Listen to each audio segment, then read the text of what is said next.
Nous allons nous pencher maintenant sur les différences et les distinctions que nous observons sur le plan spirituel. Je ne veux pas parler d'une généralité ou d'une grande vérité. Ce que nous trouvons dans le livre de l'Apocalypse n'apporte rien de neuf au Nouveau Testament et ne présente pas non plus un ordre de choses radicalement nouveau. J'ai déjà souligné le fait qu'au début de l'Apocalypse, nous avons les messages délivrés aux 7 églises d'Asie. Nous voyons aussi le Seigneur ressuscité s'adressant aux églises fondées par l'entremise de l'apôtre Paul. Ce dernier fut utilisé directement ou indirectement en Asie pour susciter ces églises, et ce fut également grâce à lui que l'entière révélation du plan éternel de Dieu fut accordée aux églises d'Asie. Prenons la ville d'Éphèse et souvenons-nous que l'épître aux Éphésiens ne fut pas rédigée spécialement à l'intention des habitants d'Éphèse, mais qu'elle faisait plutôt fonction de lettres circulaires destinées à la ville de Laodicée ainsi qu'à la ville d'Éphèse.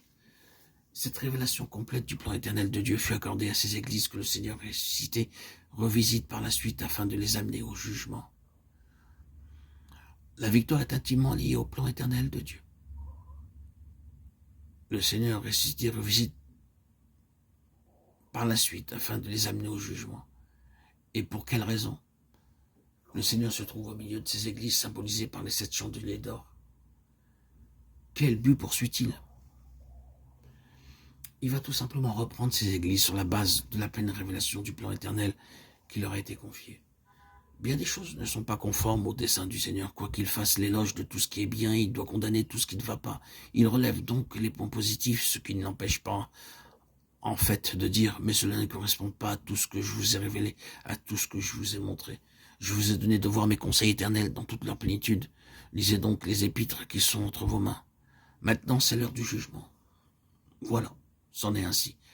Ce n'est pas que vous soyez viscéralement mauvais et corrompus, ni qu'on ne trouve chez vous pas le moindre atome de bonté et de vertu. Mais qu'avez-vous donc fait de la pleine révélation qui vous a été accordée? C'est là le nœud de l'affaire, et ce qui va décider de tout. À celui qui vaincra, vaincre, ce n'est pas seulement venir à bout de certains péchés, défauts, manquements ou faiblesses. C'est triompher de tout ce qui obstrue la pleine manifestation du plan de Dieu. Les 144 000 sont les vainqueurs, et qui sont ces vainqueurs? Ce sont ceux qui ont saisi la valeur et le sens de toute la révélation du plan éternel de Dieu, ceux qui sont tout près de son cœur. C'est une question spirituelle. Cela vous impressionne-t-il? Si nous ne voyons pas les choses sous cet angle, je crois que nous n'aurons pas la clé nous permettant d'interpréter le livre de l'Apocalypse dans son ensemble. Il est bien clair que ce livre tient une place à part dans la parole de Dieu. Dieu agit en tout point d'après la pleine révélation de ses conseils éternels.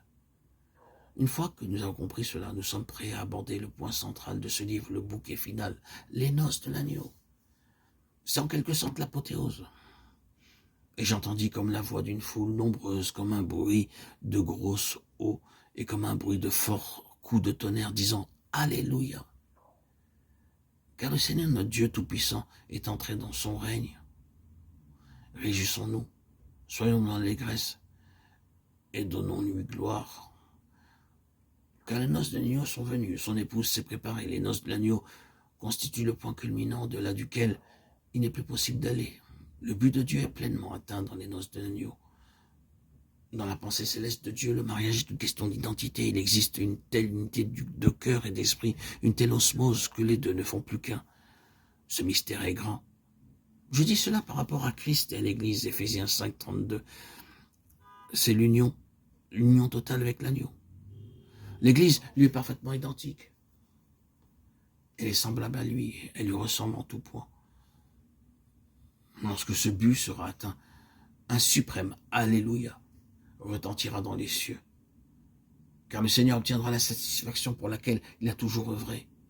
Son épouse s'est préparée. Alléluia. Amen.